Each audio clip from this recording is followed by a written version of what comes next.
بسم اللہ الرحمن الرحیم۔ السلام علیکم۔ تعلیمی ترقی و کامیابی کے لیے وظیفہ۔ اگر طلباء و طالبات علم کی طرف راغب نہ ہوتے ہوں، اگر کسی طالب علم کا پڑھائی میں دل نہ لگتا ہو، دل کے اندر حصول تعلیم کی رغبت نہ ہو تو اس کے لیے یہ وظیفہ مفید و مؤثر ہے۔ اعوذ باللہ من الشیطان الرجیم۔ بسم اللہ الرحمن الرحیم۔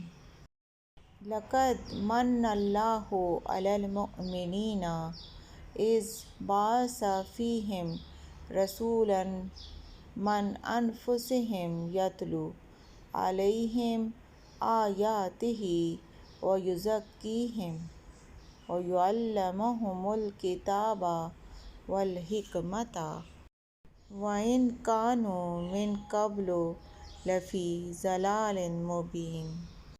رَبِّ زِدْنِی عِلْمًا۔ وَالطُّورِ وَکِتَابٍ مَّسْطُورٍ فِی رَقٍّ مَّنشُورٍ وَالْبَیْتِ الْمَعْمُورِ۔ نون وَالْقَلَمِ وَمَا یَسْطُرُونَ۔